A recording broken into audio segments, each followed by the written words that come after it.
माह रमज़ान में चाहे सहरी का दस्तरखान हो या इफ्तार का, घर में हर एक की पसंद का ख्याल रखना और खानों में नित नई तरकीब को शामिल करना हमारी रिवायात का हिस्सा रहा है। इस्लामी कैलेंडर के इतिबार से रमज़ान के रोज़े कभी सर्दी में आते तो कभी गर्मी में आते हैं। अब चाहे कम दौरानिया वाले सयाम हों या तवील दौरानिया के रोज़े, अक्सर हर एक की ज़बान पर एक सवाल होता है कि प्यास लगी तो क्या करेंगे।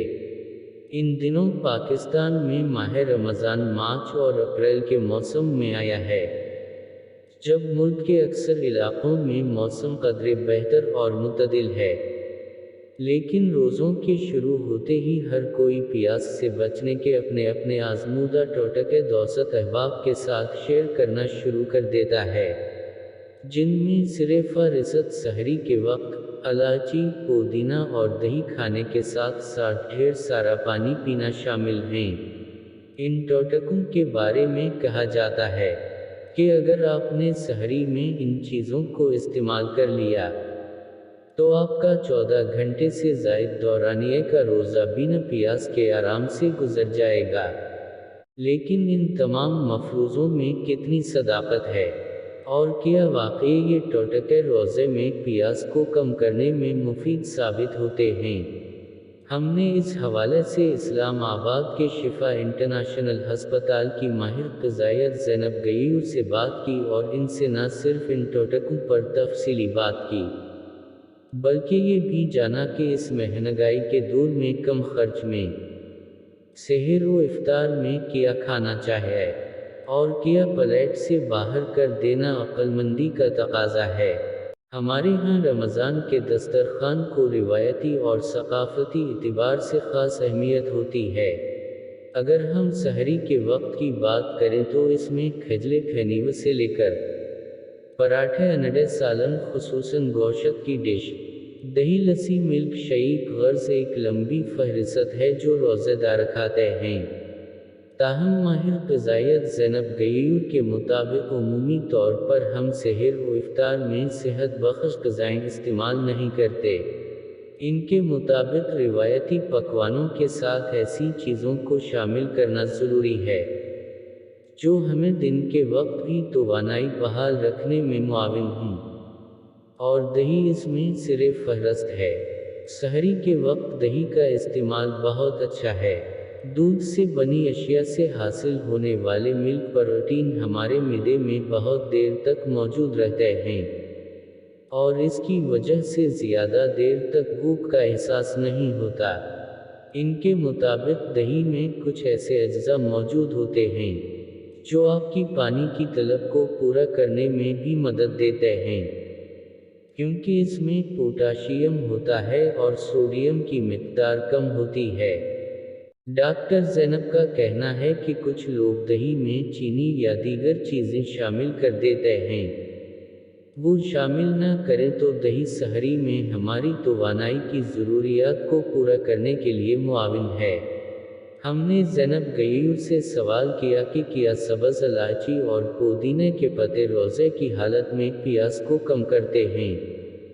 इन्होंने बताया कि सब्ज़ इलायची और पुदीने के पत्ते सलाद में या वैसे ही चबाने में मज़ाक़ा नहीं, क्योंकि ये दोनों चीज़ें हमें बिलाशुबा ताज़गी का एहसास देती हैं।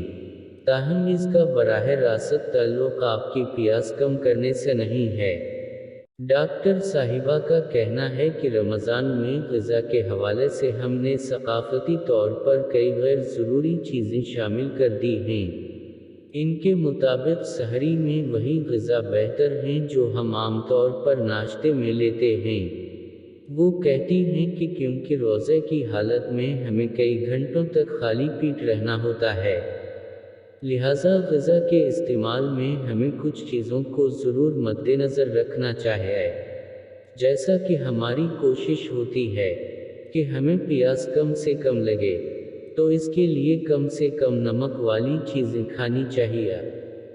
अगर हम नाश्ते में पराठा खाते हैं तो सहरी में पराठा खाने से दिन के वक्त सीने में जलन या तेज़ाबियत होने का खदशा होता है। इसके बजाय चपाती के साथ अंडा लें। سالن بھی کھایا جا سکتا ہے، اس میں مذاقہ نہیں۔ سحری کے وقت اچار بالکل نہیں کھانا چاہیے کیونکہ اچار میں بہت نمک ہوتا ہے۔ سحری میں نمک والی چیزیں جتنی زیادہ کھائیں گے دن میں اتنی ہی پیاس لگنے کا خدشہ ہوتا ہے اور ہم پانی کی کمی کا شکار ہو سکتے ہیں۔ سحری اور افطاری میں خصوصاً دہی سے بنے لوازمات رکھیں، جیسے چنا چاٹ، فروٹ چاٹ یا دہی بھلے چنے کی سلاد۔ ایسا کرنے سے اس میں سورس پروٹین کے ساتھ سلاد بھی آ جاتا ہے، جو رمضان میں عام طور پر کم استعمال ہوتا ہے۔ وقف طعام: اگر سحری کے وقت چائے یا کافی پی جائے تو کوشش کریں کہ وہ زیادہ تیز یا کڑک نہ ہو، بلکہ زیادہ دودھ کے ساتھ بنی ہو، کیونکہ کیفین کی زیادہ مقدار سے جسم سے پانی کا اخراج تیزی سے ہوگا۔ اور یہاں کچھ بات شامل کرتے ہیں افطار کے وقت کے دسترخوان کی۔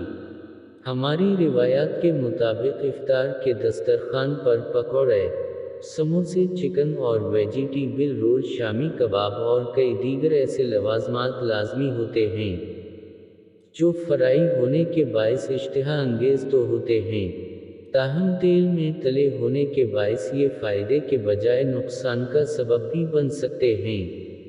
غذا کی ماہر زینب غیور کا کہنا ہے کہ افطاری کے وقت جیسے عام دنوں میں شام کے وقت ہم کچھ ہلکا کھاتے ہیں تو اسی طرح کچھ ہلکا سنیک لیں۔ 2 سے 3 کھجوریں ہماری توانائی کو فوری بڑھا دیتی ہیں، جبکہ پھل ہماری پیاس کو کم کرنے میں بہت مددگار ہوتے ہیں۔ افطار کے وقت بھی خصوصاً دہی سے بنے لوازمات کھائیں جیسے چنا چاٹ، دہی ملائی ہوئی فروٹ چاٹ، دہی بھلے وغیرہ۔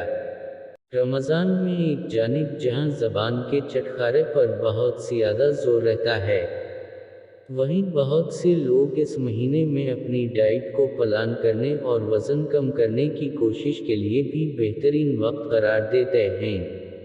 اس حوالے سے جب ہم نے زینب غیور سے سوال کیا تو ان کا کہنا تھا کہ رمضان وزن کم کرنے کے لیے آئیڈیل وقت ہو سکتا ہے، جس میں ہمیں اپنی غذا سلاد کی مقدار بڑھا کر مدد مل سکتی ہے۔ تاہم رمضان میں فیٹ ڈائٹ ایک رسک بھی ہو سکتا ہے۔